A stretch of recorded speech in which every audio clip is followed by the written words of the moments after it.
Welcome to Duality Check, the podcast where two brothers embark on a journey through the realms of scientific inquiry, the mysteries of the past, and the uncharted frontiers of spirituality. Join us as we explore out the wonders of our world and beyond, all while embracing the roles of curious bystanders rather than experts.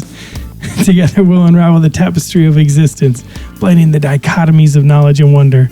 Get ready to question, ponder, and delve into the dualities that shape our understanding of reality on Duality Check. I'm Drew. And I'm Dean. Welcome to episode 93. 93. I'm kind of tired, Dean, and I think you're tired, Drew. Yeah.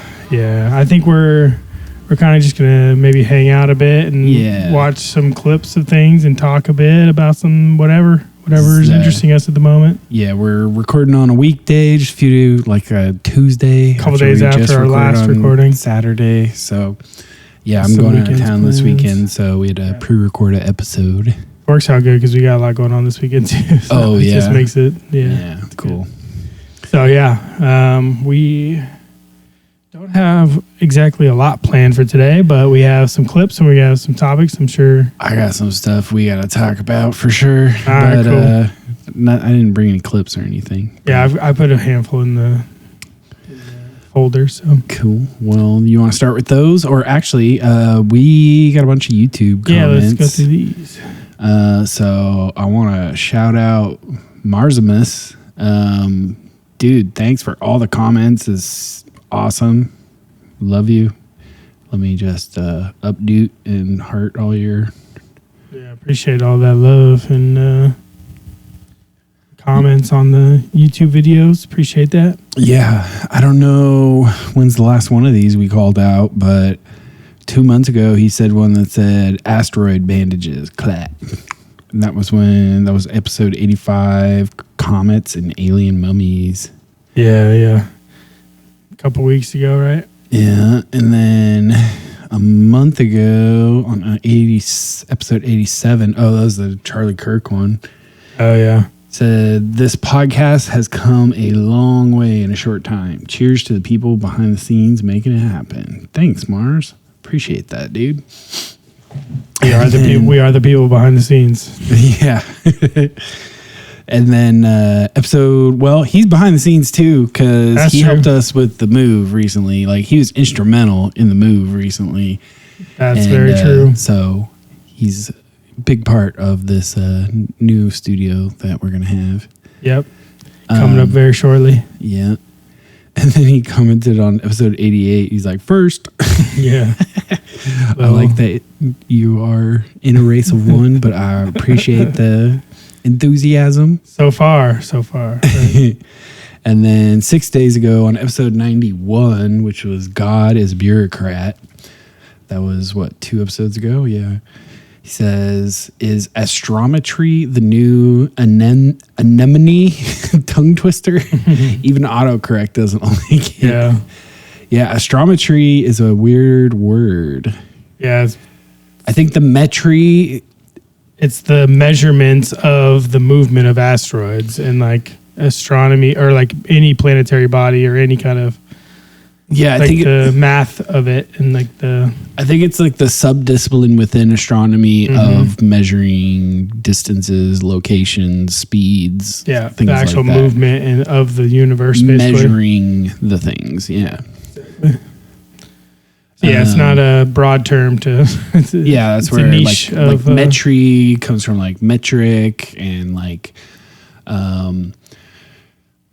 like when you listen to Ben Van Kerkwick's episodes about the vases, there's geometry. They talk about geometry, but they talk about metrology, which is different than meteorology, which is weather, right? So metrology is like the study of measurement, right, and like precision and whatnot.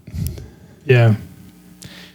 And then, just 10 hours ago, he also commented on our last episode. He said, recommended your last episode to a friend last night, waiting to hear back from them about the glass plates showing non-satellite items hovering in hyperspace. See what he thinks. Yeah, dude. Thank you so Appreciate much. you. You're even doing the homework. You are going above and beyond. Way and above. I love you for it. Thank you so much. And yeah, that's our comments. Appreciate you, Marzimus. Yeah. And then so Drew, you brought Yeah, we just got a handful of clips. Yeah. So So this is just something a friend of mine sent me. The clip said my new favorite. Oh no, that's what the Instagram thing says. This is my new favorite conspiracy. All right, let's check this out. Rubik's Cube has been solved faster and faster every year since it came out. And it won't be long before they can solve it in negative time, enabling people to travel backwards in time using the Rubik's Cube. The maker of the Rubik's Cube, Mattel, intends to use that to travel back in time to when they manufactured them, and the ones that they've already sold, they'll take those from the past, bring them into the present, so they can sell them at 100% profit. The problem with this is it's great for capitalism, but that additional weight of all those Rubik's Cubes will shatter the Earth's mantle, causing the Yellowstone volcano super volcano to erupt, which is going to send the entire world into a volcanic winter that could last a century or more. So our solution is we're going to create the Robux Cube, which is a lightweight alternative to the Rubik's Cube that lighter weight might not shatter the Earth's mantle, and we can solve it faster. We can travel back in time before Mattel, get the Rubik's Cubes, go back to the Jurassic era, put them in space, and they'll replace the meteor. Oh my God. Rubik's Cube. That's so stupid. I love it. Oh, I bet Mars loves that one too. It's so good. It's so good. I told him we'd be talking about it on the podcast too, so this is perfect. So good. Meme-conomics. Rubik's Cube gets solved faster and faster each year. Eventually, they'll be going in negative time. Yeah. Oh, that's good stuff. All right. And then we got a couple AI music ones. Yeah, have you heard these? These I don't think I've heard, but You heard some of the other stuff? I've heard some of these Like the 50 Cent AI ones? reinterpretations of like popular songs. Yeah. What was the one I saw? The 50 Cent Mini Min one has become viral. Everybody's talking about that one. But honestly, my any of buddy these Dave songs. brought over, it was like a Bob Marley song. It was, I forget how it was, what genre it was redone as, but dude, that thing was fire. So good. Yeah. So yeah, let's check out a couple of these and then we'll talk about it some more. So we're doing Linkin Park's Numb, but it's 60s soul. Yeah. All right, let's check this out. Love Linkin Park, and somebody has sent me this and said, can you please watch it? We need to have a look. So we're going to watch it together right here, right now. I've got it loaded up. You ready? It's Numb, the 1960s soul version. Let's go. Ooh. Oh, yeah. Come on. I'm ready for this.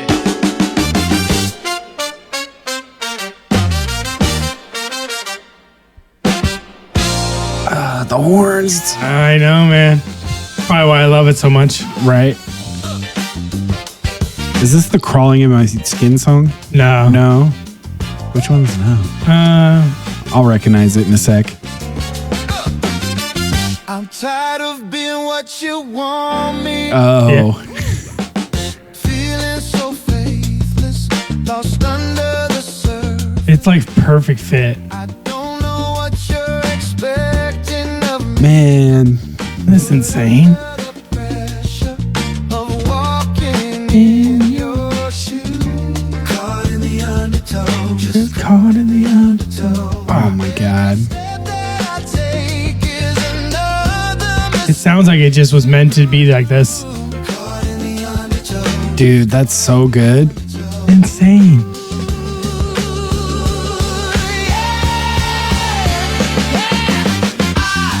Become so numb, I can feel you there. Become so tired, so much more aware. I've become What the heck? all I want to do. This is going to be the new best music that's out. It's kind of depressing. I mean, It's awesome and a little bit depressing. Yeah. I would listen to a whole record like this. Yeah.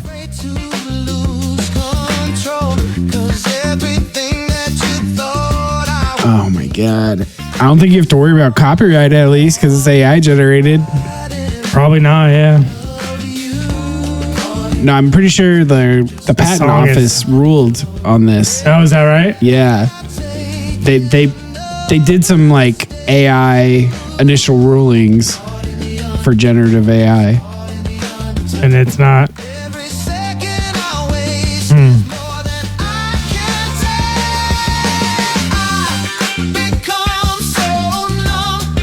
God dang it.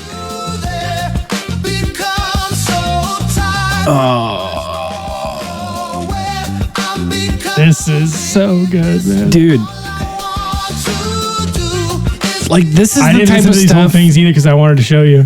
This is the type of stuff that, like, sorry, I cut you off. But No, you're fine. this is the type of stuff that, like, when you first saw, like, AI starting to hit it, the last things you thought AI would replace is creativity, right? Yeah.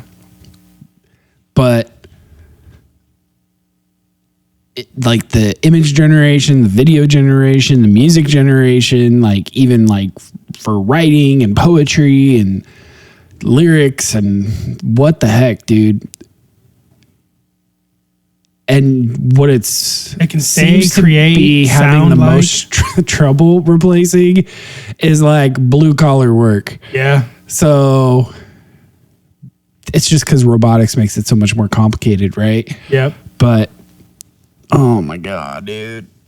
And it won't be long. I think robotics has a chance to catch up in the next decade or the robotics is coming along. yeah. Like, I think in the next decades the robotics will be pretty good. did you see this new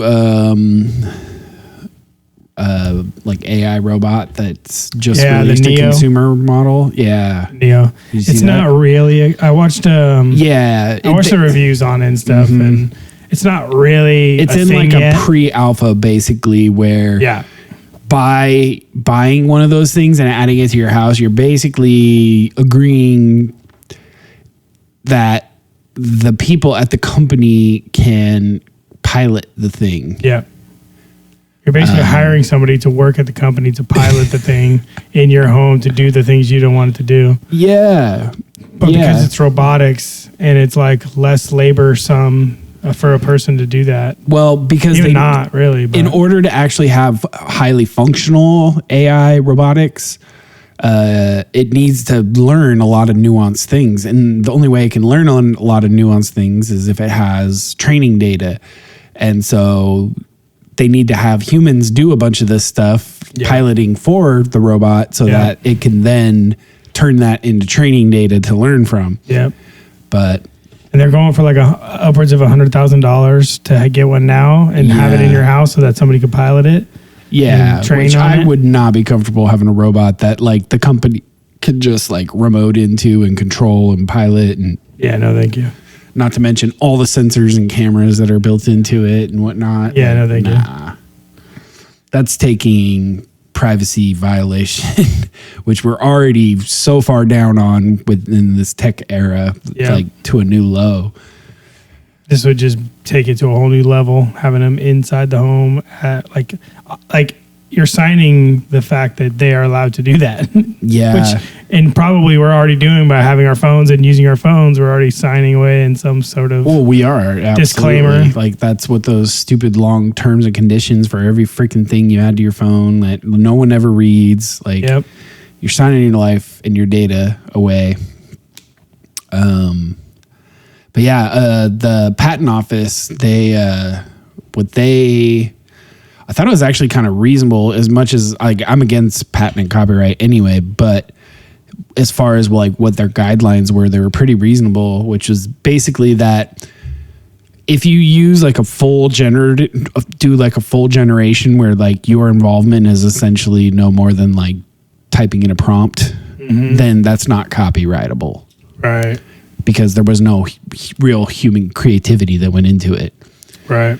But they said that it is like you can use AI tools in the assistance of creating art, right? So like if you use AI tools the same way like a digital artist uses Photoshop, right, as a tool, like it's your creative vision driving every decision, right? So like in the context of music, like rather than just write a prompt that says reimagined Linkin Park's Numb as a 60s soul song, right? And if instead what you did was like lay down some drums and then like get some AI to generate some ideas for you and then morph those ideas, put them down, have AI like clean up some sounds, or like, you know, like you can use it as a tool to like you can do to help you with the mixing and mastering as well, and like doing all the behind the, you know, back end stuff. So you can do that live almost with it.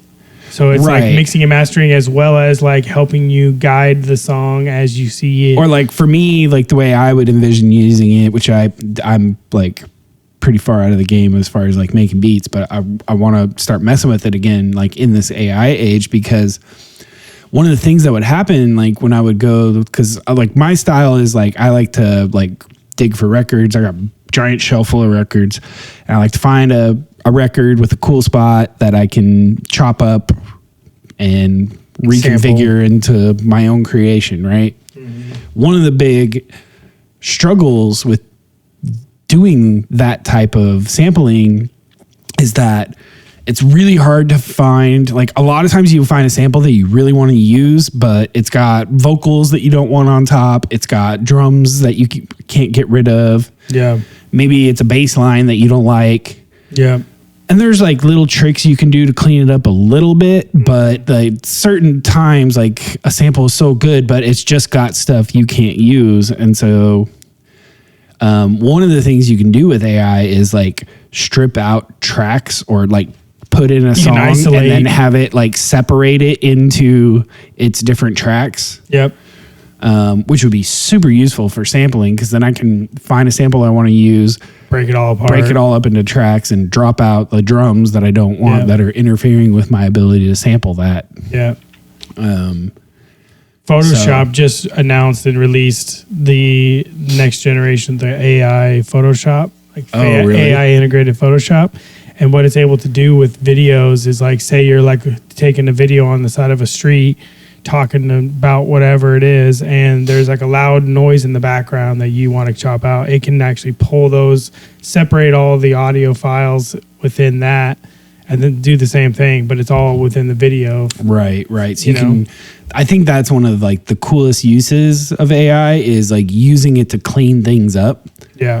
Like what's one of the most popular AI features in photography right now, right? Is that everyone's building into their like cell phones and stuff, right? Like Apple does this where you can take a photo, and then if there's some person or some ugly sign or something in the background, you can like point and click and just remove it. Yep.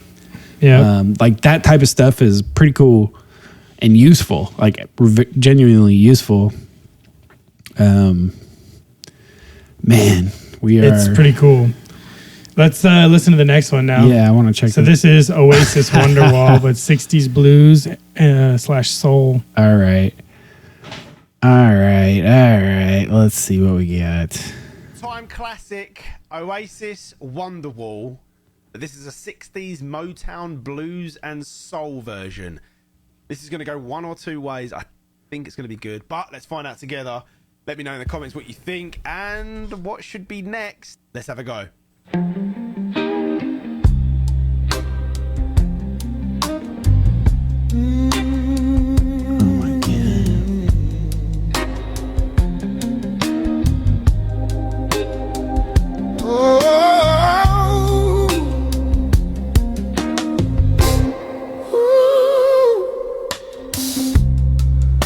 Today is gonna be the day that they're gonna throw it back to you. By now you should have somehow realized what you gotta do. I don't believe that anybody the way I do about it. The texture of that voice is real nice. Yeah, the richness in there. And they can pitch it perfectly. What's that? They can just make every note perfect. Yeah. I mean, we've had that for a while. No, I know, but I'm just saying. Auto-tune, but yeah. Auto-tune has a sound to it. This is sounding natural, but Auto-tune has a sound when you abuse it. True. Or when you turn the settings up to an extreme. Yeah, that's true. And all the roads we have to walk are winding,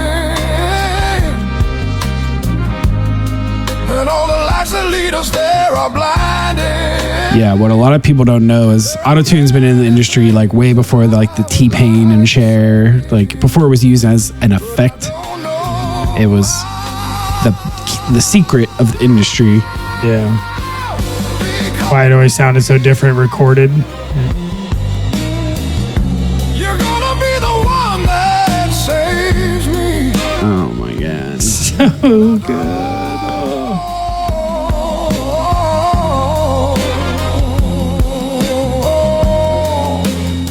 You're my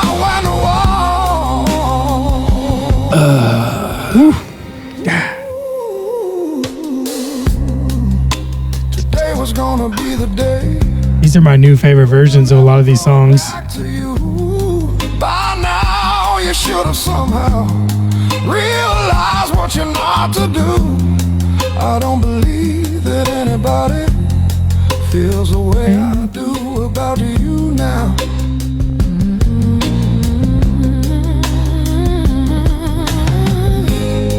And all the roads that lead you there. The voice changed.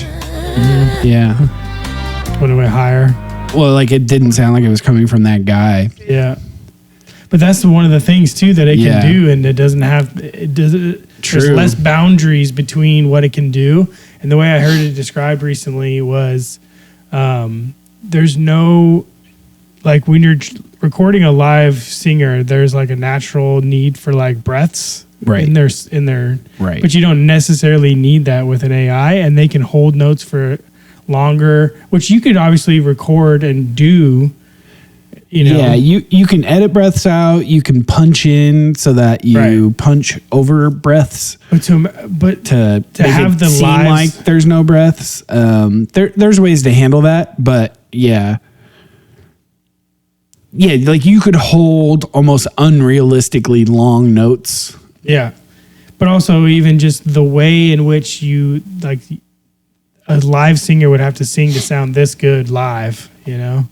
Obviously this isn't live. There's no like Right, live version of this, right. but Well, yeah, and that's the thing one is of that those things that feels- may, dude. I'm gonna eat my words saying this, but like that's one of the things that this is gonna struggle with is like, I think we're hopefully maybe I don't know like a ways out from having AIs that can just like jam along.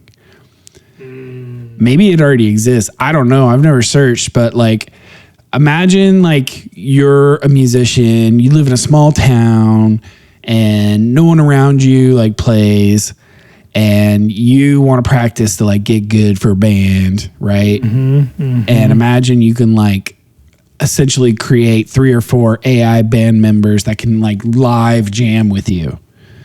You could like set the key and the tempo and like the genre, and then you can have them play and then play along live and improvise yeah. Ooh, and have that'd it be react cool. to the things you're doing the way a live player would. Yeah.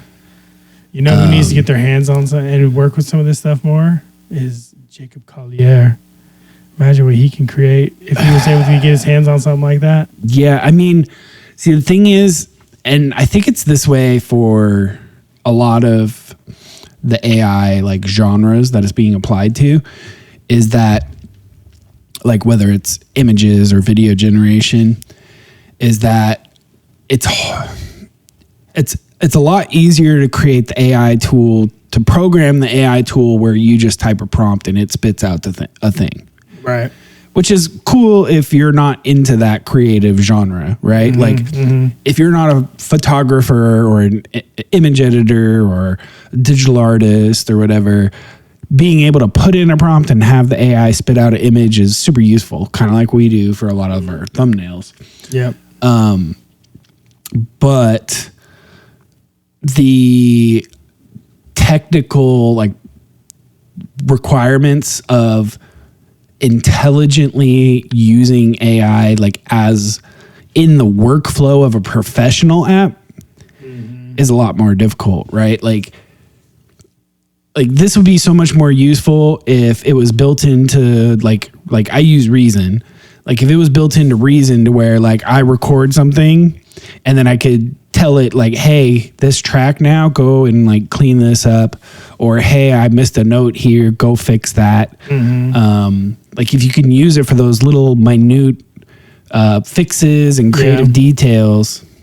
And it'll also seem to eliminate a lot of the need, which is already happening, just with the technology and the internet now, like the need for these controlling bodies like record labels, and like you can get so many more people become like, yeah, or like in video games, like we're approaching the point where like there are already AI implementations that allow you to like prompt a certain idea and then make like a fully, not a full game, but like a 3D environment that you could walk around in with an avatar and like you can turn and it's like generating everything on the fly. So just with AI. Yeah. And those already exist and they're constantly getting better. So we're not that far away from like being able to like use AI as an assistant to like make movies, make games. Like it's definitely coming along. Well, and if you get like widespread, large scale support and like people who are willing to give their input into the training of these AI, it's just going to exponentially get better, because I mean, eventually there's going to be the ability for it to just learn on its own, but for now it still needs to be trained. Part of the problem with these though too is it's commodifying all this stuff, which has already been happening anyway with the proliferation of the internet and computers and people having digital tools to be able to reduce the cost of entering a formerly highly expensive creative endeavor that you would have had to invest thousands of dollars to have the gear to pursue seriously. Right. Like this, from how it used to be, where you like used to have to spend tens or millions of dollars to build a studio, to now you just need a laptop and an interface and a microphone. That has brought down the cost. But then to go from there to just like anyone with a web connection could just like type a prompt and like generate a song they actually want to listen to, like that's crazy.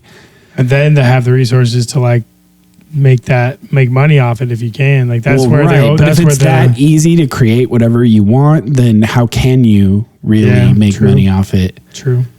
Unless you can somehow monopolize that you're the only one who can use those tools, which I don't see that as the way that like AI tech is going. Hopefully not.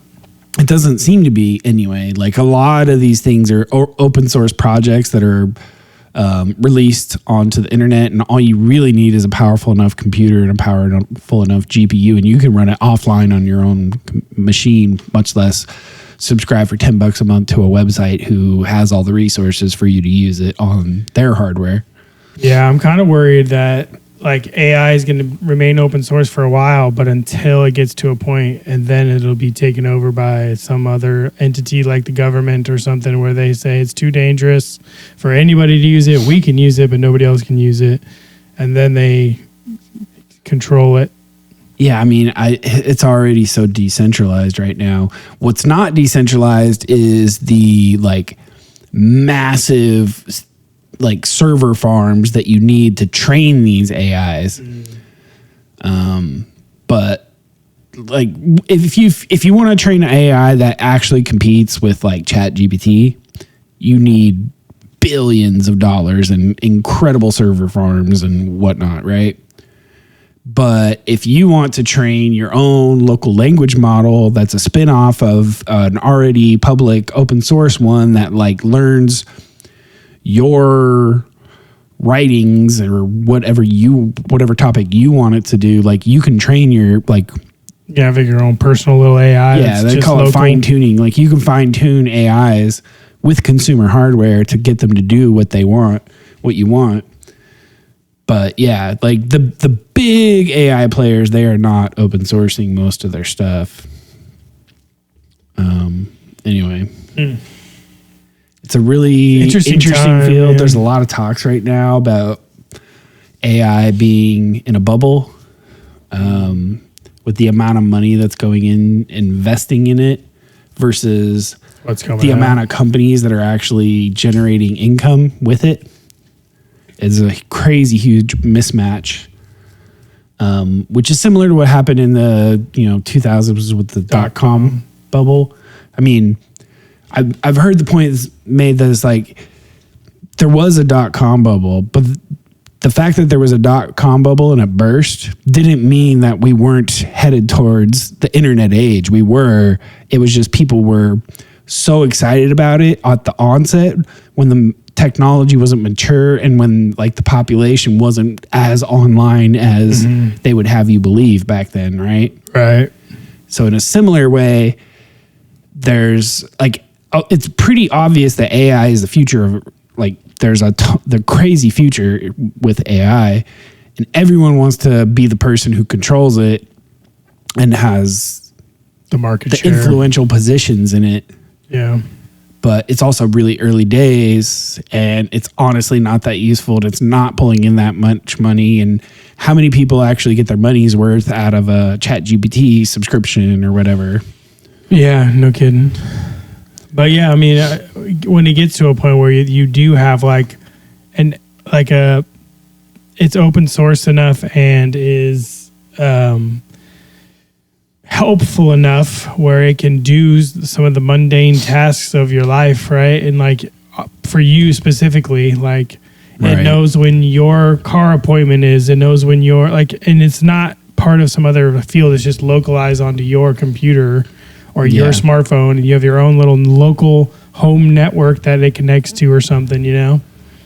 And it's like a home AI kind of the system where it's just yours. There's nobody else who has access to the information being stored or captured there. Right. It's just, and then what you can do with it, and then it can actually be an assistant for you specifically, and it learns your daily routine and knows when you made your appointment. It knows to remind you about things. It can schedule and book things, or, it's connected to all your home appliances eventually. Where it can tell you when something needs to be done, or it does it for you. That is clearly the future. The question is that 2 years from now, and therefore justifies all the investment, or is that like 15 years from now? Right. Is it going to get to that point quick enough for this bubble to not be? Yeah, I mean, I detrimental.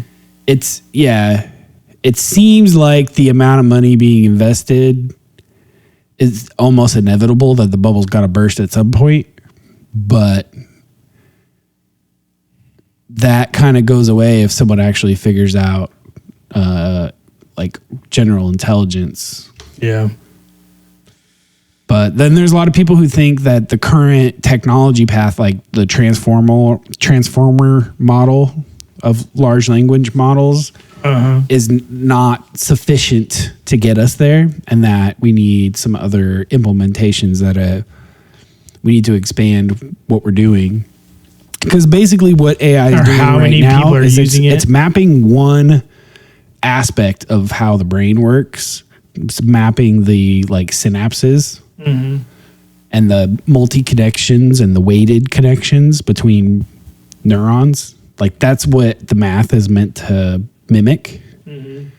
But there's a lot more complication into what makes neurons do what they do as well as they do. Yeah, how efficient they can be. Well, like look at how much energy and money it takes to train ChatGPT, how much power it takes for it to run, for it to be pretty stupid about a lot of things.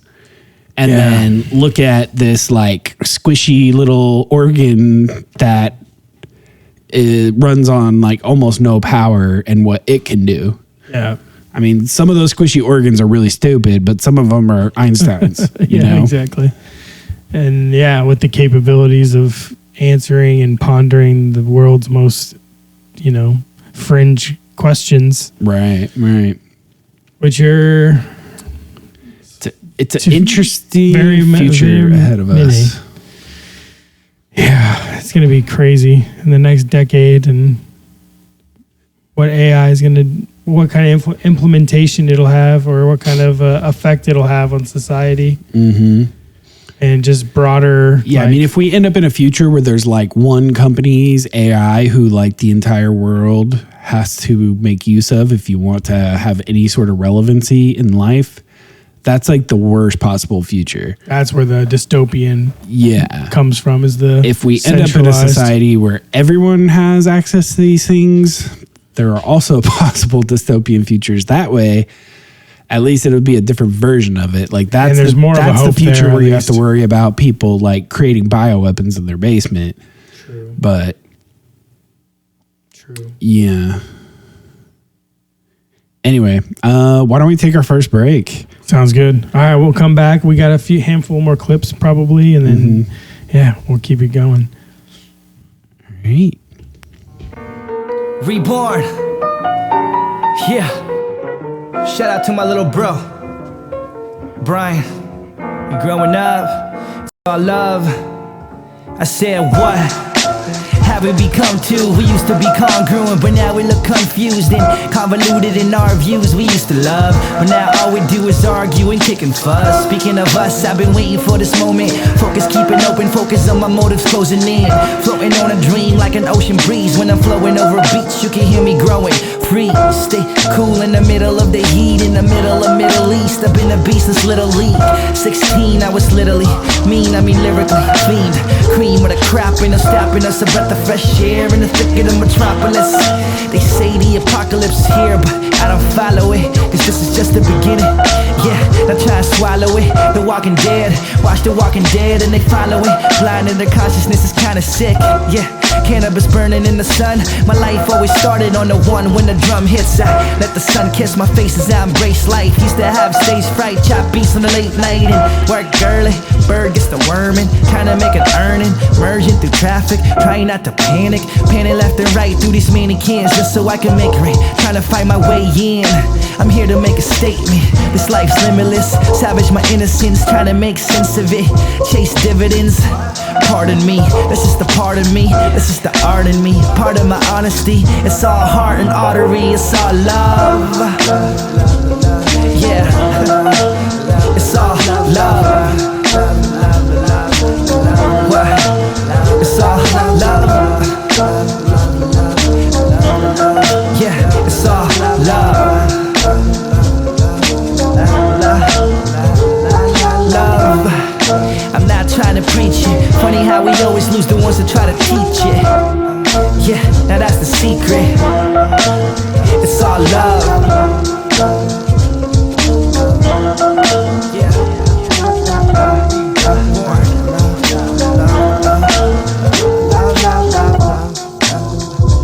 You see, I love you. Do you love me? Cause I love me. Do you love you? Cause I love you. It's all love. It is all love. Thanks, Carlo. M.Born. That was it's all love. It's all love, baby.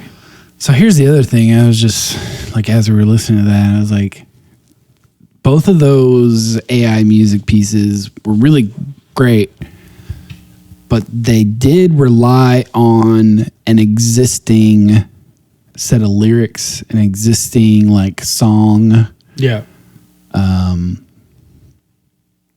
I haven't heard so many, and I don't know if, like, how would you know if you did, but I haven't heard of very many instances of like fully unique AI generations, like capturing like the imagination or like going crazy viral. Like there was a fake Drake song that like charted and he got pissed when he found out it was AI. Like I think there was lawsuits and stuff, but like even that, it's still specifically copying someone's style. Mm-hmm.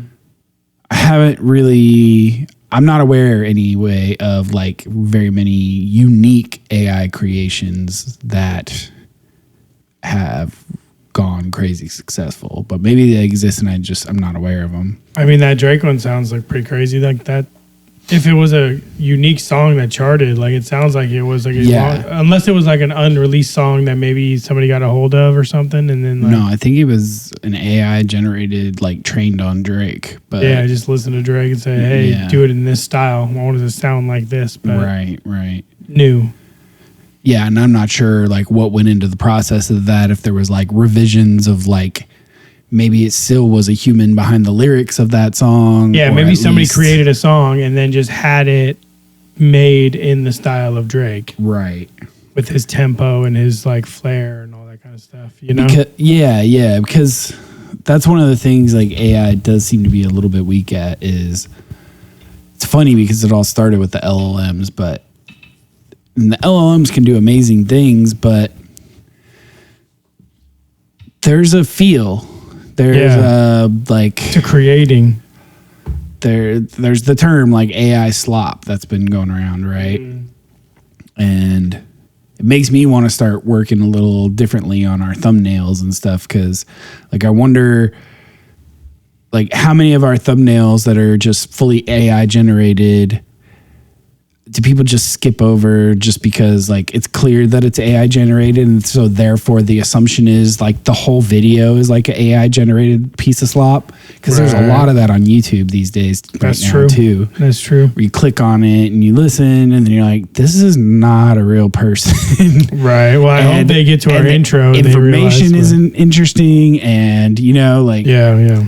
So, but it ends up training you to like avoid those things. Like you start to like learn what are the telltale signs for something not being like a genuine creation. True. And if someone is only judging based off of like an AI only generated thumbnail, then it's easy to make that assumption. Sure. Anyway. No, that's a good point. Yeah.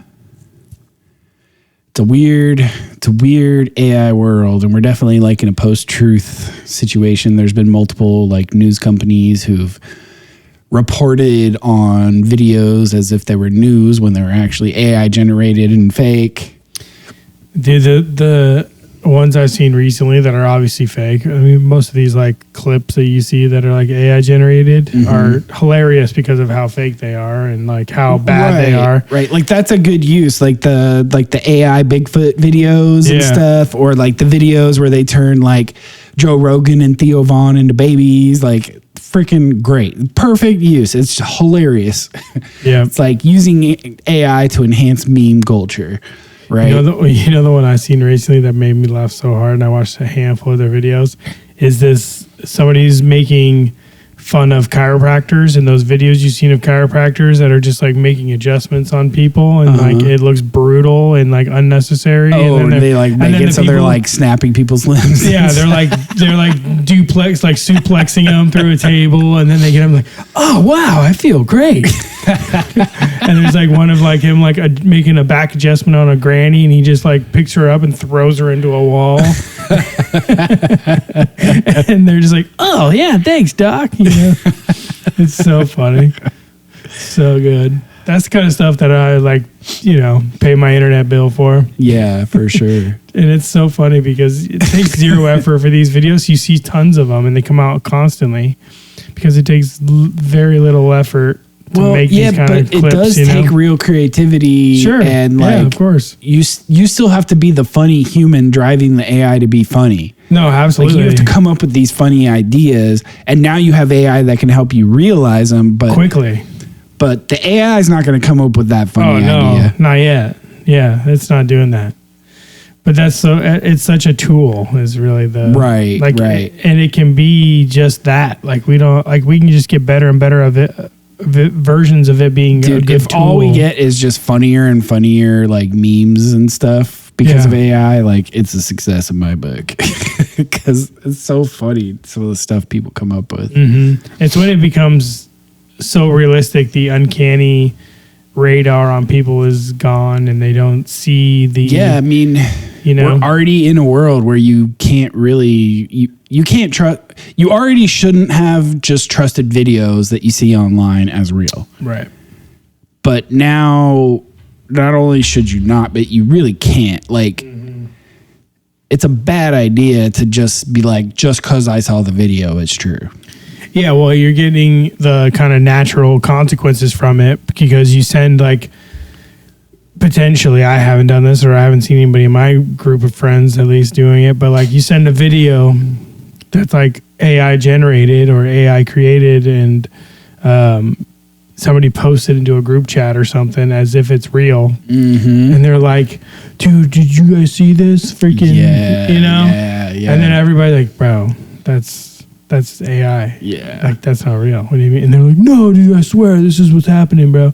And you can see it when people get into like their echo chambers or like the flat earthers or the whatever niche it might be. But there's natural consequences for sharing something as if it's real that's not. Right. And, you know, but eventually it might not be that far off where all the videos are just super realistic and, you know, and governments or like, you know, whoever's shaping the existence of the world. Yeah, you know, politics like and intelligence companies and PR companies. Using it for propaganda. Yeah. Using it for, I mean, which obviously a lot of companies are using it for their, you know, marketing, which is propaganda, but for a company instead of a government. Right, you know, right? It's interesting, like where we're gonna, like all the different aspects of it that we're gonna have to really think about as a society and make judgments and stick with them, and you know, if we have any sort of control over it, and as consumers, right? Yeah, what a world! Getting crazy. But yeah, so we got a couple more clips. This next one that we have ready, I'm thinking, or this is from the Danny Jones episode with Dahlia Burgoyne. Burgoyne? I don't know. But this is that. If you pronounce it like it's spelled, it's Burgoyne. Yeah. But I don't know. So this is a clip of her using her telepathy. This is the same person that Jesse Michels had interviewed, but this is from the telepathy tapes. One of the moms or aunts or caretakers of one of the autistic non-speakers. Yeah, and she's going on a bunch of podcasts and doing a bunch of interviews and like just trying to get but she's wearing a blindfold. She's got tape over her eyes with little pads. And then over that is a standard, like, you know, sleep mask. And then over that is this like darkening, it's like the zero light mask, but it's like big goggles that basically go over your eyes that take away every little bit of light. Yeah. And she's able to perfectly say everything that he's pointing to or, you know, motioning, numbers, you know, books, titles, pictures, images. So yeah, let's watch this. Let's check it out. There we go. How many fingers am I holding up? 4. How many fingers am I holding up now? It's 1. See, the windows are kind of small. But You're right. Yeah. This one right here is a closed square. Yep, that's a black square. Okay. This is a closed circle. Yep, that's right. Okay. Oh, is this like a open plus? Open plus sign, yep. Okay. More. Open circle. Yep. And this is a plus. That's a plus. That's correct. Yes. Okay. And those were all behind your head. Yeah. Okay, let's do it. So this says Area 51. It says, what is that? Uncensored. What did that say? Something top secret military base. Yep. That's right. Mm. Oh, my God. Okay. So this one is Windows open. It says Mother of God. Yep. Okay. This one says Sataneon. Yep. That's it. Okay. Holy shit. That's insane. Head. Wow. Yeah, look at she's taking these off. And yeah. Yeah, totally blind. Like, I can't see anything right now. Like, I think I could be able to learn how to do that. oh, everybody can. Huh. Dang it, now I gotta watch this episode. Yeah. Huh. Dude. The parts that she was describing what it is that's happening is there's these pockets or windows, as she was saying, of where her vision is, her like visual part of her telepathy. Yeah. And that's why she's like moving around like this, because there's like, and she was putting the cars behind. These are where her windows are. Right. For where her telepathy or, the visual part of it is like showing through for whatever's in the room. Huh. It's crazy. It looks. She did it with Jesse Michels and Chris Ramsey at that. We played that video. It was probably like a month ago now. Mm-hmm. But where she was doing it, ago. yeah, where she was doing it at like a restaurant or something on some back patio or something like that. And she's got one of these telepathy tapes. Non-speaking autistic children, or I believe she's somehow related to one of them. Mm-hmm. She was on the telepathy tapes. She was talked about and everything. But yeah, like that's pretty crazy. And she's training herself to be more and more telepathic. So she's doing that as like training, in order to just like get further and further into it. And like, imagine when you're just like, that's how you were born, is just you see everything, but you don't.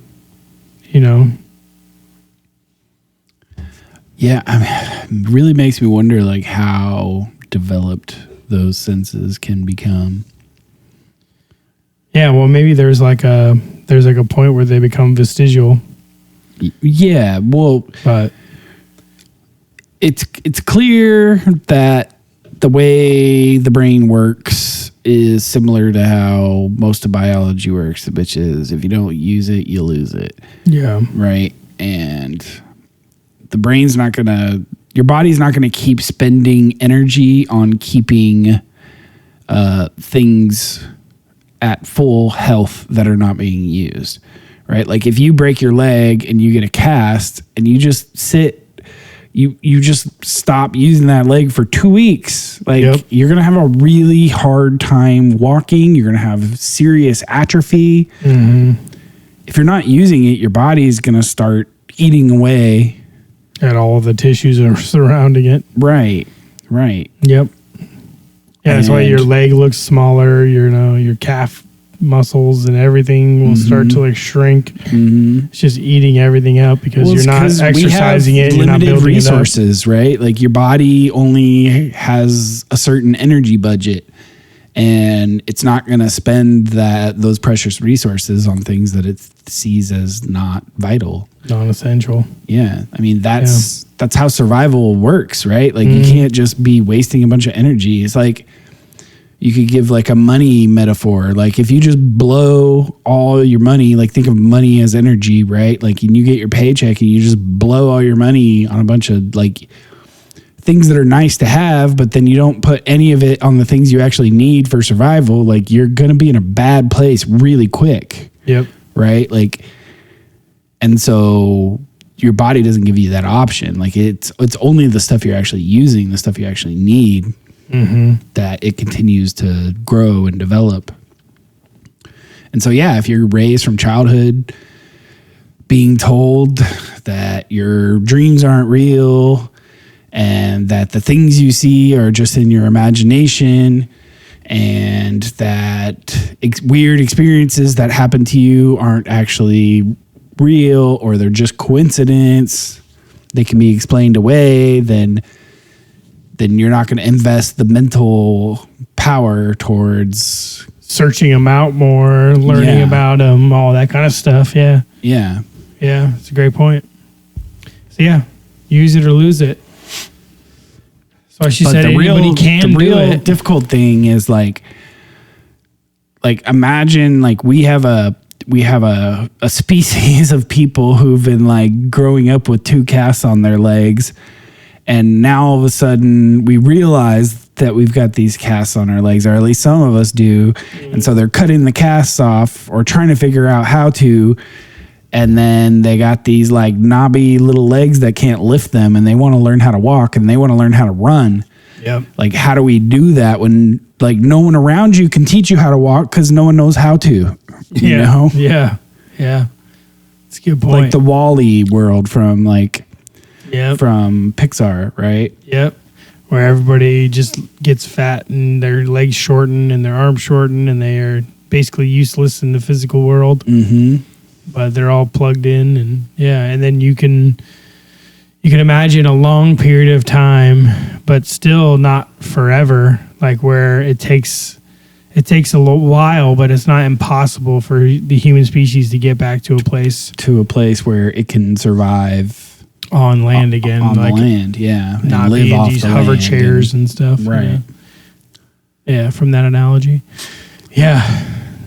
So it could be a vestigial type of thing that's within the human race from birth, because we just aren't aware of it. But once we become aware of it and it becomes mainstream in knowledge, it could be something that like future generations benefit from birth to, the day they die. Yeah. Something like as easy as just not stigmatizing it and allowing people to play with it intellectually. Who's the academic? He's like a British guy. Is it Penrose? Yeah, he's the one that did the animal experiments. Yeah. Telepathic animal experiments. Yeah, he makes really strong arguments for why evolutionarily it makes a ton of sense why we would have telepathy. Mm-hmm. Because what a survival skill, right? If you could tell there's a predator staring at your back, or you can detect where the prey is. Mm-hmm.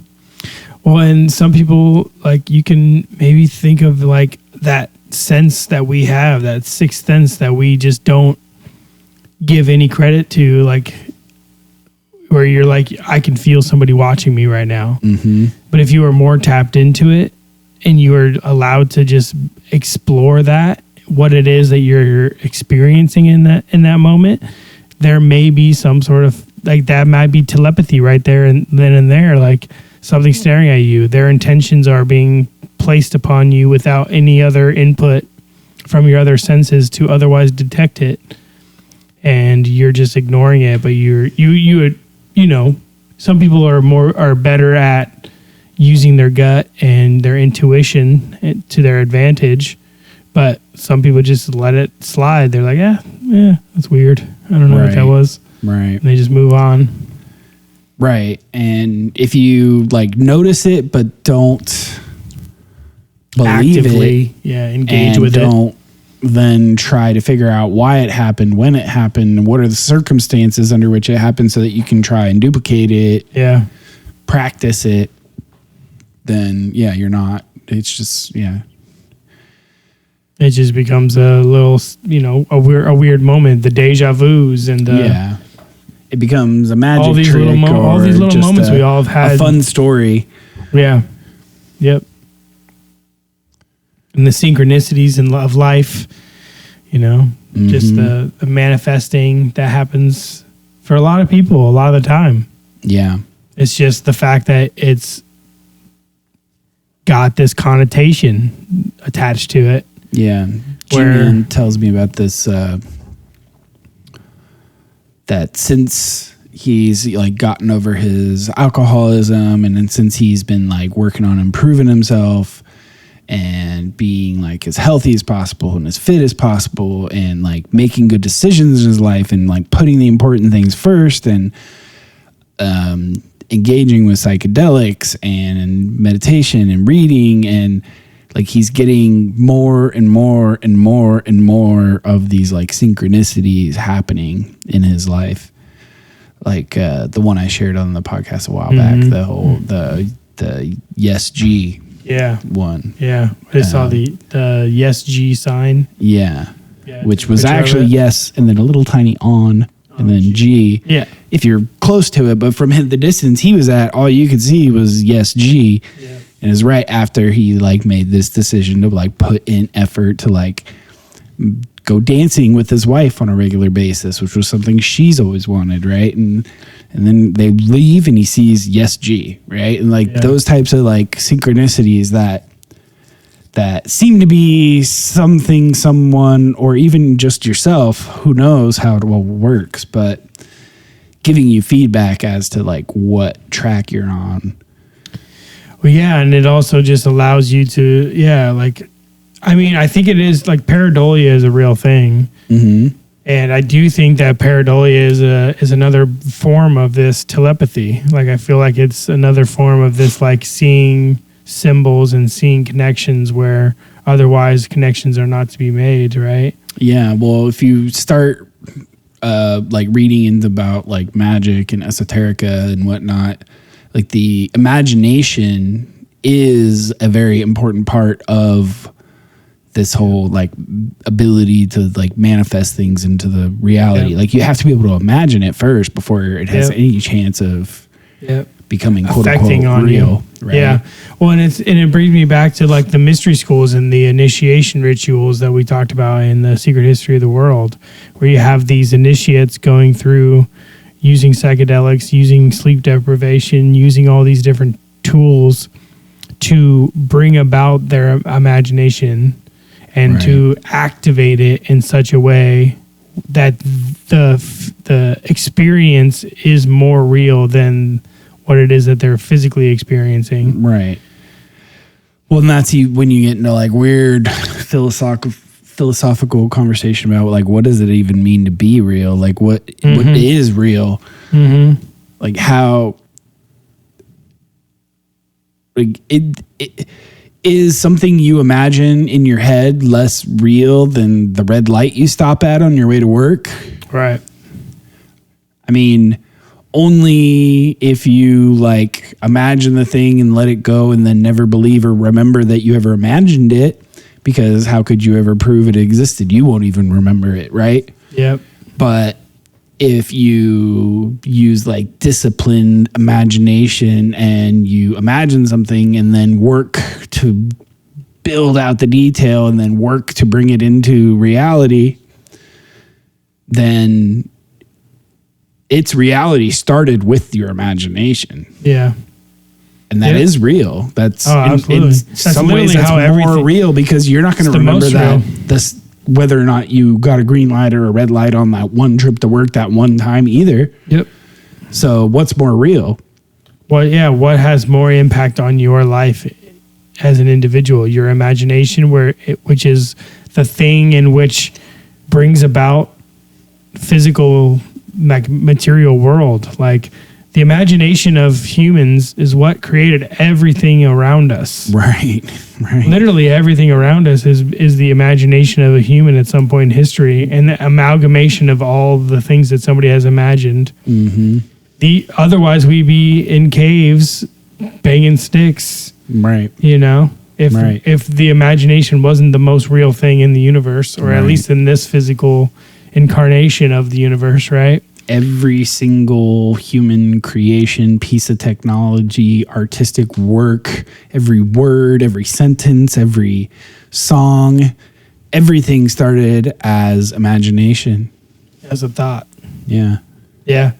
And telepathy is just to circle back to what we were originally on. It's like the telepathy is the thing that gives you it solidifies that as a reality, and not just because like when we were just talking about it, that's not the way people think about everything around them. They don't think about everything as being an imagination, being as a thought in somebody's imagination coming to being. They just think, oh, some guy worked hard to make that happen. Right. But yeah, sure, but or you don't it even wasn't just the physical labor origination at all. Yeah, not and at all. It's just a fact of life, just like some twig you crack on a walk. Exactly. Yeah, which is probably the imagination of a tree. It's there's much more connection than there is disconnection from every little thing in the entire world. Like you just have to stop and look and think. Yeah. And see how every single thing is the creation of or is created by imagination. Yeah. So, to go into, to think about like what's the creator is just this immovable force of like, it's a thought. And that's where it can go so micro and macro, right? Yeah. When you think about spirituality or God or religions, right? These are words used to describe a thing, but they aren't sufficient because I feel like we are created and creators. So there's like it goes all the way down to the micro of our creations and the macro of our creator. Mm-hmm. Like there is no end either way. It is infinite in a sense. Well, and we're creating each other too with the way we influence each other, the way we believe or disbelieve in each other's capabilities, or the way we treat each other. Like it is you directly having a hand in co-creating these people in your lives. Mm-hmm. Well, and the way you live your life and the thoughts you have and the actions you take is the creative force of your entire history, right? Like everything that has happened to you. Well, and this is why another version victim of that mentality is so toxic because like if you think of yourself as a victim, even if you have legitimately been victimized, like if you put yourself in the mind state of I am a victim, this and this and this is the case. Everything for is me happening to me. Someone did this to me. This person did that to me. That thing did this to me. Like you've effectively removed like. You removed yourself from the equation. Yeah, it's like what's that saying? It's like whether you believe or don't believe, like you're right. Yep. Yep. It's a new Nike ad, I believe. Actually, is it? Yeah, is it actually? It's a new Nike ad. They're playing that quote. Oh, interesting. Yeah. And it's like a bunch of athletes like trying to perform and do the best they can, obviously. And it's like. Whether you think you can or you can't, you're right. Mm-hmm. Yeah. God dang it! I don't want to say it now just because Nike said it. Just saying. All right, let's take a quick break and we'll come back and we'll get you guys some more of whatever it is we're doing next. For sure. All right, see you in a bit.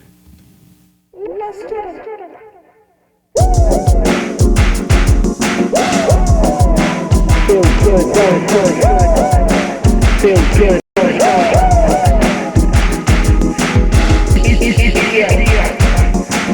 Something clap.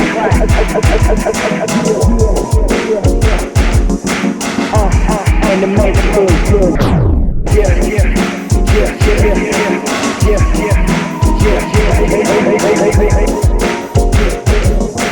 Feels good,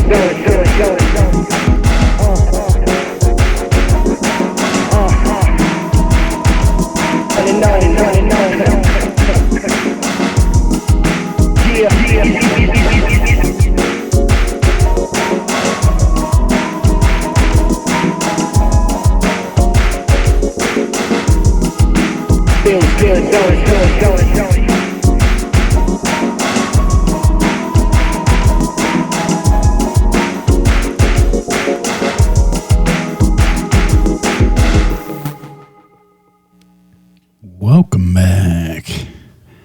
That was a short one. But,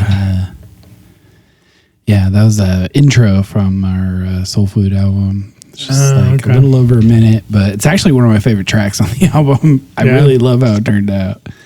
Sounded good. It's a lot of like fun textures and things to like pick out of it. I like how that one worked. All right. So, so this next one is Bashar's recent video on 3i Atlas, and it's near, and the fact of the near future disclosure connects them. I don't know. I'm skeptical about all the people projecting stuff on a 3i Atlas, so this will be interesting. Yep. I may have some harsh words for Bashar after this one, but let's see. And you have named it Atlas. It is a comet, a very unusual comet. It does have extraterrestrial technology attached to it for observational and recording purposes and investigation and scientific recording purposes, but it is, in a sense, an unusual natural comet.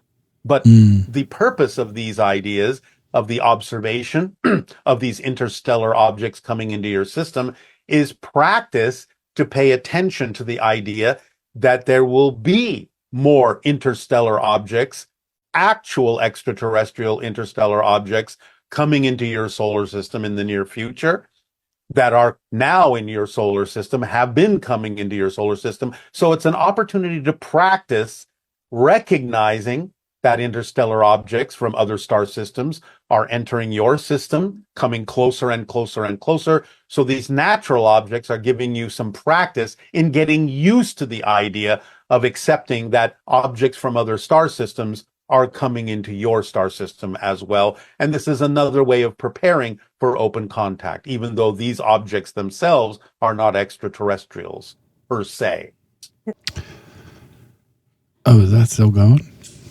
In the movie, The Day the Earth Stood Still, we were provided with an example of ETs showing up on Earth and everything. Was that like designed to prepare us for what's coming? And will it be anything similar to that? It won't be quite as similar to that idea. It will be a little bit different, but those kinds of things are also some of the evidence of extraterrestrial preparation behind the scenes. Some of the things that are going on in your movies, in your television shows, have been suggested by those who are working among you to get you ready and prepare you for the idea of extraterrestrial contact and open you up to how beneficial that can be for your society. So it doesn't mean that human imagination is not involved. It simply means that there are souls that have decided to have physical incarnations who are open to receiving this information from higher frequencies and putting it into their creative endeavors, like movies and TVs on your planet and books. But also there is some participation on the part of extraterrestrials sending this kind of information and seeing who is willing to pick up on it and incorporate these ideas into your creative works, as well as actual extraterrestrials behind the scenes making suggestions for these kinds of stories. So again, it's kind of a collaboration. And will some people have contact even sooner than 2027? And if so, what would be the purpose of that? Again, in preparation, many people have already had contact. It is, to some degree, again, behind the scenes and few and far. And you have named it. So that kind of taps into a lot of what we were saying.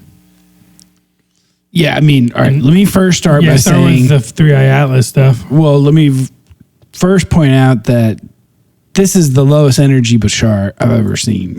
Yeah, he's getting older.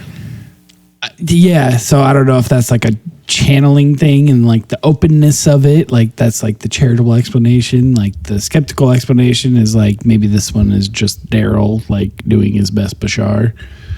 I don't know, but it doesn't match like the energy of all these other Bashar videos we've seen, and some of the mannerisms seemed less Bashar-like in this one to me.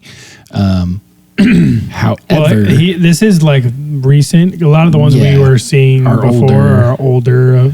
And then when we went back to the original ones, like his high energy, it seems like a progression of how foreign the accent and the mannerisms are. Yeah, and he kind of sets that up in the beginning of like his career as a channeler with Bashar. Is like he kind of explains why it may change over time by stating the fact that the alien, like this Bashar entity, is matching the frequency of the channeler. Yeah. And if the channeler is high energy and and young, then it's going to be high energy and young, sounding. But as time goes on, it's going to match the same energy and the frequency of the person that's just channeling. Seems like Bashar took some edibles before this interview. Yeah, maybe. Maybe, but a lot of his new stuff is like this. It's not the same high energy stuff that you would even see like a handful of years ago. Yeah. From him. Anyway, so on the 3i Atlas topic, that's a pretty conservative take as far as like amongst the people who seem to be projecting anything they want onto this 3i Atlas. Yeah. So he's basically saying it's an odd comet that may have or may not have been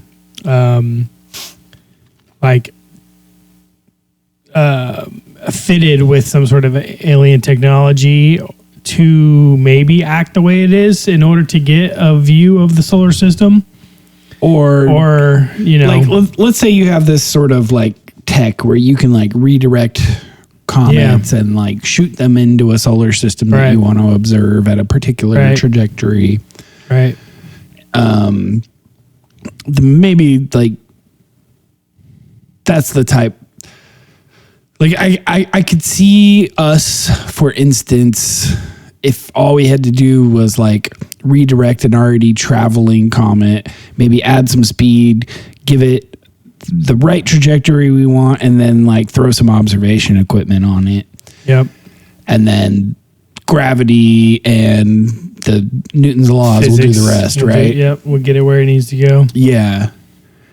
I mean, if you have a civilization that has the sort of survivability and time spans to be able to make use of something that might take thousands of years, millions or billions of years to get its mission done, then at the least thousands, right? Yeah. But my main critique with like the 3i Atlas as a UFO argument is that like that's only credible to people who just want to believe anything and who don't already take seriously the existing body of UFO lore, because yeah, they want to hop on this as if it's this big, bold new thing. Yeah, it's like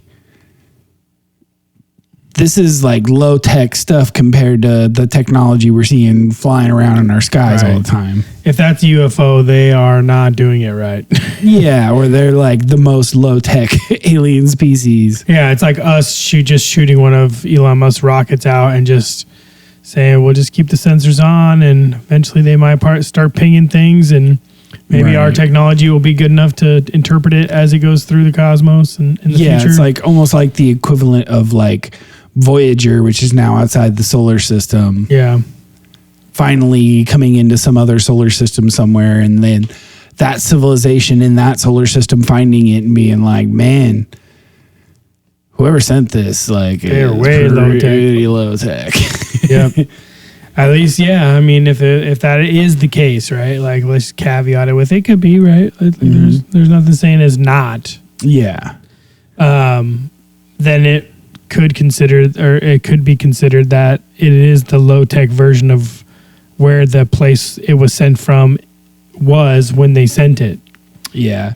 Right? But if you give it millions of years, that's assuming that they're going to last millions of years. The other problem I have with it being some sort of like observational probe is it seems to me, based on the amount of ejecta, like the gas burning up.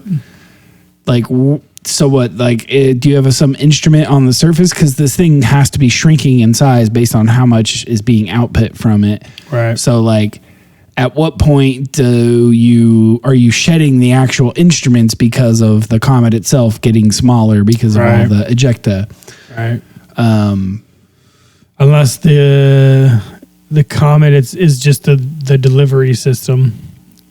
Instead of using rockets, it's using comets. Right, but that's so maybe what, there's that's what I'm saying. Super like, low tech version like of if you like were a to sensor embed like a telescope or some sensors in a comet and then send it to another solar system, like as soon as it's approaching the solar system and heating up and like outgassing, like all the outgassing is going to interfere with your instruments possibly, and then once it loses enough of its surface, it will no longer be attached. What are you attached to anymore? Yeah, because you've attached to something that's now disintegrated, basically. Yeah, I guess unless it's like a layer cake of multiple instruments, like you could see ways where like maybe you could do something, but it just like seems like a crude tool. Unless the whole point is just to disguise itself as a comet. Which maybe. Yeah. Maybe. But yeah, it's interesting either way. He does. It definitely has a toned down version of what some of the people are jumping onto as far as the 3-Eye Atlas, the theories and stuff. Like, if anything, I'm more open to the idea of it's a thing meant to make us ask questions and pay attention to interstellar objects and learn. That's a great train. argument outside of it having any sort of technology on it. Yeah. Because that's pretty plausible. But yeah, I have a hard time with like the technology on it. But anyway, I don't know. Who knows, really? Yeah. We don't have that clear of photos of it. Like, we have pretty blurry photos. Like, it still could be a ship for all we know. Or at least a probe or something. Yeah. Yeah, I thought that was just, it fit with what we were talking about recently. So I wanted to get Bashar's thoughts on it. Yeah, no, that's interesting. All right. I don't know. Do I have anything else prepared? I don't think so. No, I think that's all you brought. So because I had a bunch of driving this week with my installs, I got a lot of podcast time in. I listened to the whole 4-hour Jason Reza Jorjani episode with Jesse. Yeah. Dude, that was like super fun. Really? Super out there and like pretty inspirational to me. Like, I'm like listening to these guys riff and I'm like, man, I have so many books to read. This is like, I was just impressed at the sheer like volume of references to different ideas and thinkers and books, and the way he connects things. It's really, really fun. So it starts off like the episode is labeled as like Hitler and like UFOs or whatever, right? Right. But that's only like the first maybe hour of it. Okay. And then they keep going and they get into some crazy different, like he like builds out his whole like almost like, it's almost like the conspiracy theory of everything. Yeah. He's got his own theory of everything. And you can tell it's rooted on a lot of knowledge, but it's also rooted on like from a point of view of like, he's not like, he doesn't come off as this like ultra skeptical, scientifically minded person, right? So maybe there's some things that he accepts that he shouldn't. I don't know, but it's fun to listen to. So yeah, they do like Hitler and UFOs, and they talk about this whole idea of these like Nordics beings.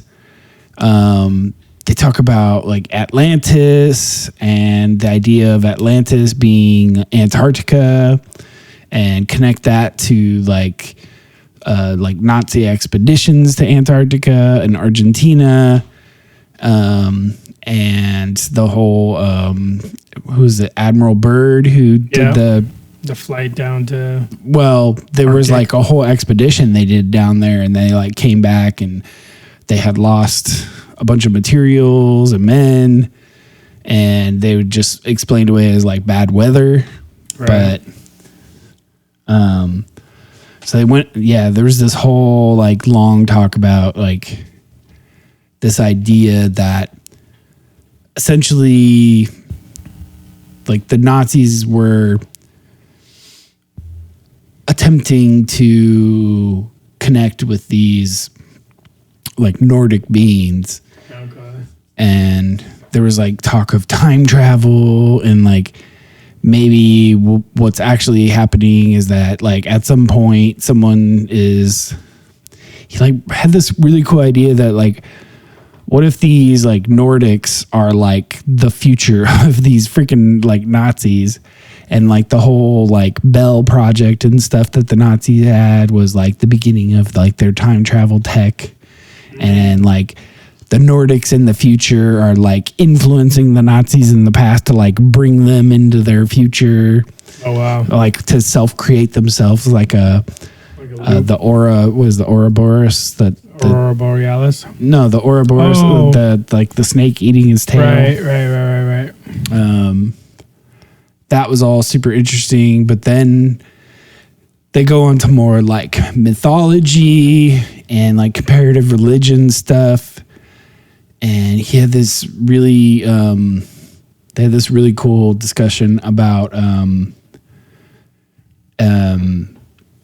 so he frames it as like Prometheus. Do you know like I don't know much about the myth of Prometheus, but like I know the basics of it. The basics is like that he disobeys Zeus and gives fire to mankind. Right. And at least this is how, so that's like the very basics of it. And then I'm not sure how much of this is like in the Greek myths and how much of this is like his interpretations, but he talks about like Zeus's punishment to Prometheus is that he gets strung up and like one of Zeus's like ravens or eagles or whatever is like constantly like eating Prometheus's liver. Oh wow. And he says like, so what does that mean? Like, what's the symbolic like language of like what's happening there? Yeah. He said like back in the Greek time, liver was associated with like fortune telling because one of the modes of fortune telling back then was like reading spots on livers. Like animal livers or something? I don't know. Hopefully, yeah. But who knows? And like as a form of divination, right? Like like reading cracks in a bone or like reading tea leaves or or astrology or tarot or any of these types of like modern modalities for anyway, that was one back in the Greek times. And so he says essentially what the symbolism of that is that like Zeus, his bird is essentially trying to pull knowledge out of Prometheus to like torture, divine the future from what he knows. Yeah, like you're torturing him to get the knowledge that Prometheus has. But he's also like pissed at Prometheus for helping humanity in a way that Zeus did not approve of.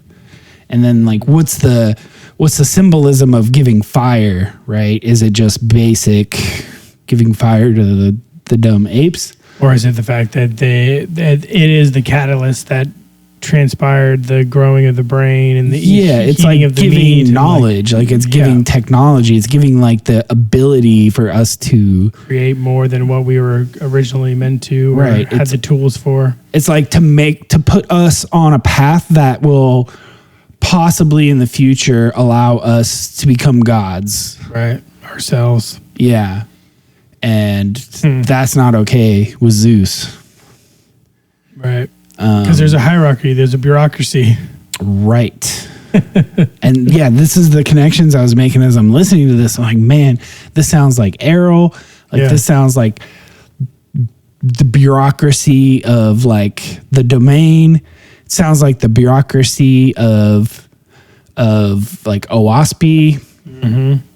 And it's essentially like these two divinities, and one of them is rebelling against the ruler by helping humans and giving them. We keep hearing this over and over again. Yeah, even in the Genesis, you know, like you keep hearing these stories in all these different cultures of this same event happening in all sorts of different ways. Where you got the eating of the forbidden fruit, or you've got the Anunnaki, you know, coming down and creating humans. Like the Enki helping us against Enlil's wishes. So he likes to talk about this myth in the Greek because it predates the monotheistic religions. Right. And so therefore it doesn't have anything to do with Christianity. But you can see the connections, like you can see like how Christianity is like a very rough retelling in certain ways of that like symbolic event, right? Right. And because it's all just meant to be a story, and it's all symbology in word in written form. Yeah.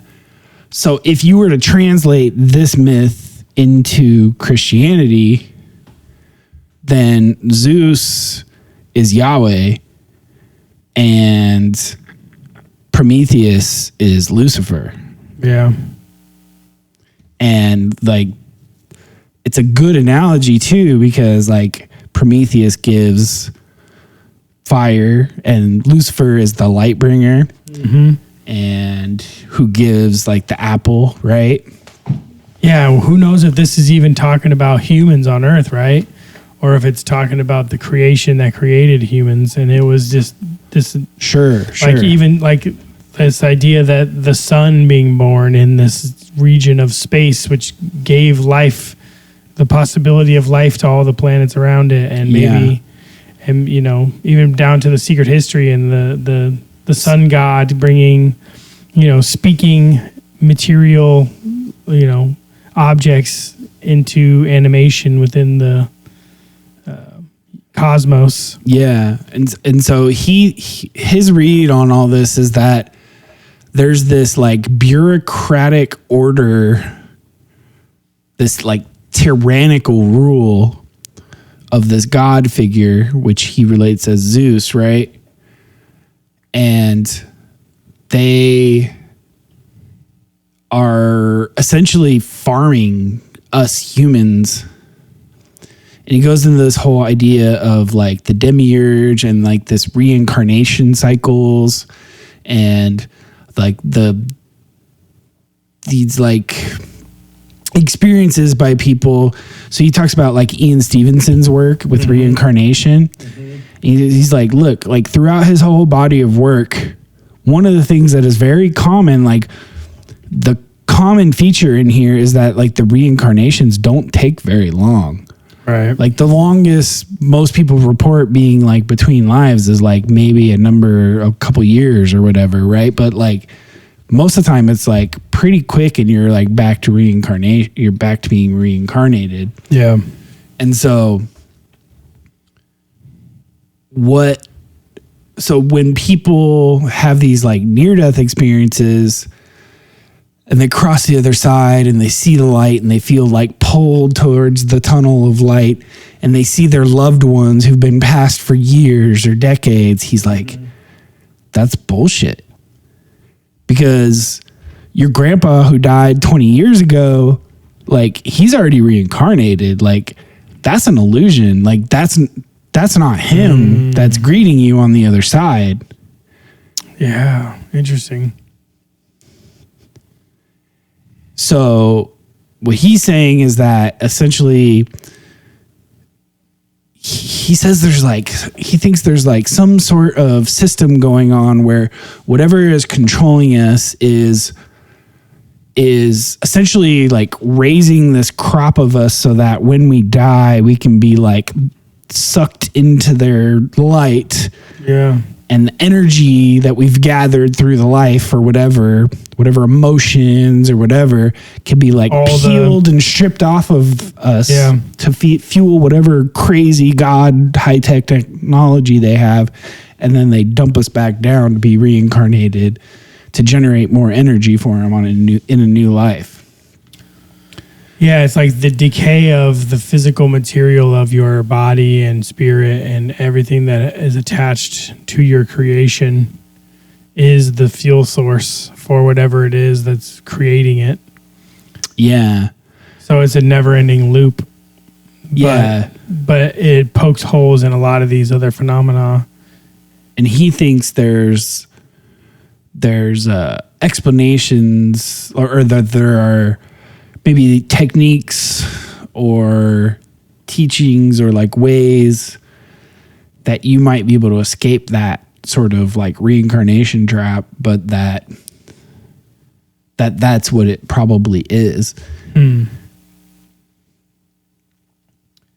Yeah, that's so interesting. It's an interesting. I mean, it kind of taps into all these different theories, like you were saying. Like he's reading all these different works and all these different, you know, belief structures and systems and whatnot, and he's creating this kind of cohesive narrative of all the different conspiracy theories that aren't really all that conspiratorial, you know?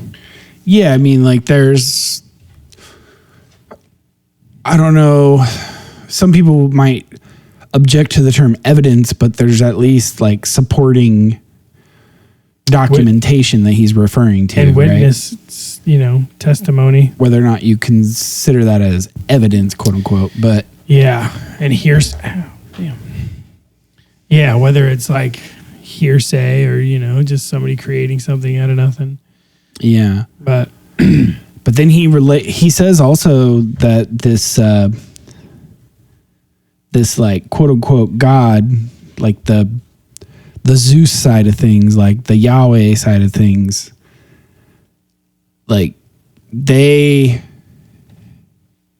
like controlling and bureaucratic and blah blah blah. He's like, this Prometheus, this Luciferian, this other side, he says this side is more associated with like the trickster. It's more associated with like, he says it's associated with like the mantids, and it's associated with the scarier ones. Yeah, well, it's yeah, in a way, like if that's your perspective on it. He's like they get something out of this by helping us, but like they can only, or that side will only help us so much, because he's like, it's almost like what their desire is to just nudge us along, and that this whole situation we find ourselves in is like a test for us. Yeah. And we're not really worthy, like, or we're not that interesting to it if we don't come up with our own ways of passing the test. You know? Otherwise, yeah, it's just, what's the point? Because if you're like a trickster entity, if you're like a chaotic entity, if you're a rebellious entity, you don't want the fact that you just like knowledge dropped a bunch of info on someone. You don't want to like create your own new religion that is the reason people follow you. Like, you want people to legitimately rebel with you, right? And you want them to be unpredictable. Right. He's like, that force is maybe closer to what people might actually, you might actually connect closer to like the source of creation. And for it's about novelty and something like new stuff happening. It's like being the force of entropy in the universe, you know? Yeah, that's what I was going to say before, is like the entropy of existence, like the material, like everything has like changes states constantly. Like the only thing, like, you know, material doesn't get destroyed, it just transforms and changes, but it doesn't really go away. And that could be the energy that's being fed off of us, right? Like, yeah. The only way to have entropy is to have existence. Like, otherwise these other things like rocks just exist forever, but until they get swallowed up or there's some sort of event. But the event of the energy being expelled, like, is the energy like that is needed for the rest of the universe to continue, because nothing is neither created nor destroyed, right? So there has to be movement somehow of the energy through the cosmos. Yeah. And entropy and movement, and like the idea of the comet moving through the, you know, interstellarly, that is part of the creation. And otherwise that comet, if it wasn't moving, would have just sat there forever with zero entropy, and it would not be giving its existence back into the fold of things for a long period of time. Yeah. But the movement and the friction is what causes the the shedding of the energy, which is then recycled back into some other form. Yeah, and it makes you wonder too, like I keep relating it back to these other topics that we've been covering, like the whole Errol story.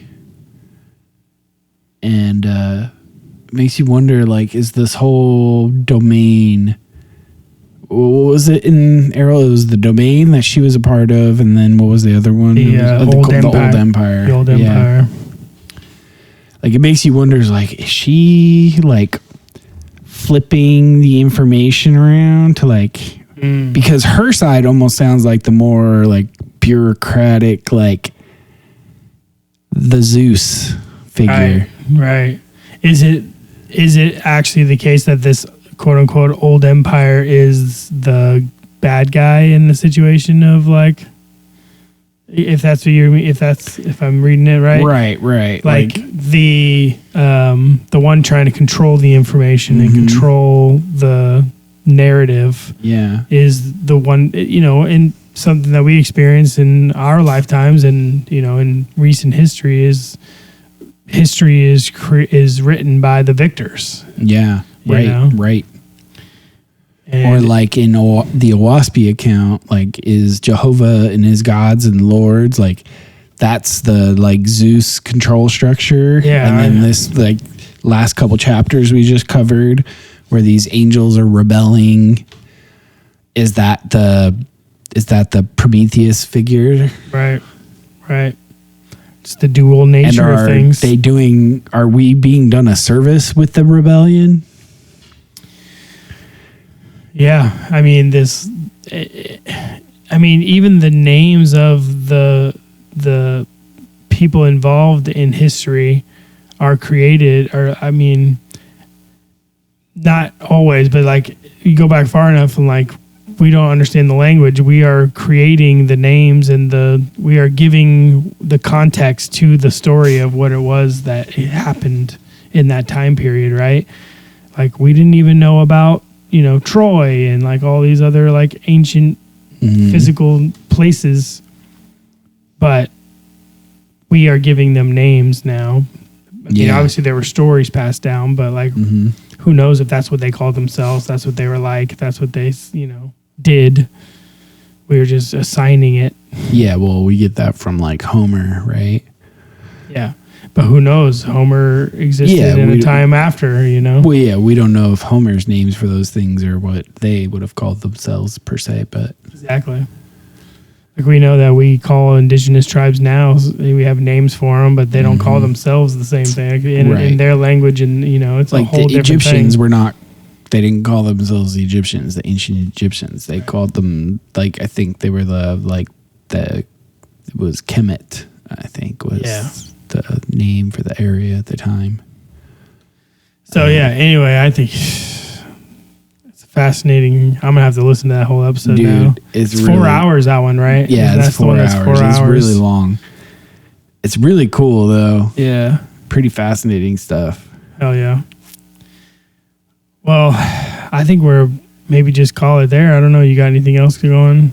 No, not really. I just wanted to talk to you about that. Yeah. Because I just downloaded a bunch of it today on my drive, and I was like, dude, nice. I gotta talk to Drew about this. Yeah, let's read some of these books that they reference, and dude, Jason Reza Jorjani, he has got so many books, so I've been adding a bunch of them to my e-reader. So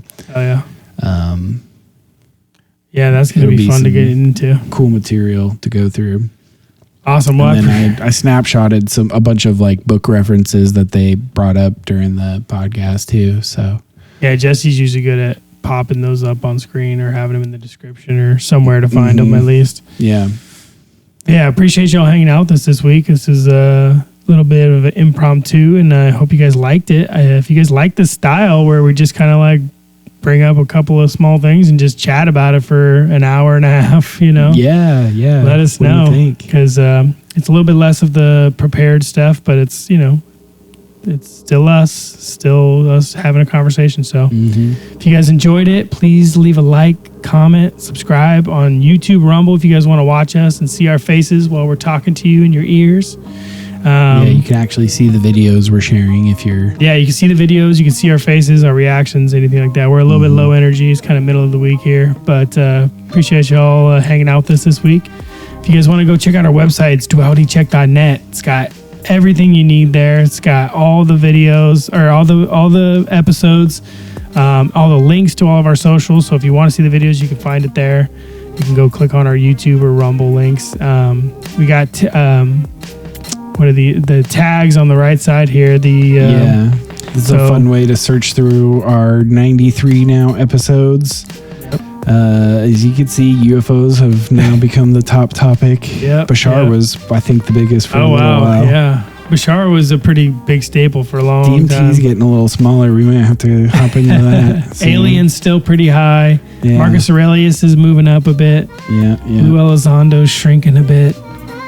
Yeah. But yeah, you can click on any of these. It'll bring up a whole list of all the episodes where we go into those topics and talk about it, whether it be for a segment if I click or on DMT here. Here's all the different episodes where we're talking about it. Which is a lot because anything that has to do with consciousness or experiences, it's DMT gets thrown in there, or psychedelics in some way. For sure. Yeah, so this is a good resource if you guys want to get everything all in one shop. You guys can email us at host@dualitycheck.net, and we both get those emails. So we should. I haven't actually checked that, so maybe we should. But I keep an eye on it. We hadn't been getting too many yet. No. So you can also comment on our videos on YouTube, and if you're down to help us out, share episode that you like with a friend. Yeah, put it in the group chat with the boys. Thanks for doing that homework, ladies. Mars. Anyone else want to take that challenge and try and one up Mars? I dare you. Yeah, I dare you. Yeah.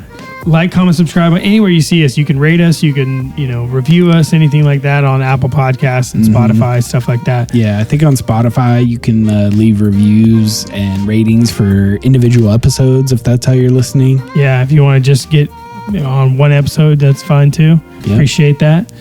Yeah, we'll see you all next week. All right. Thanks for hanging with us.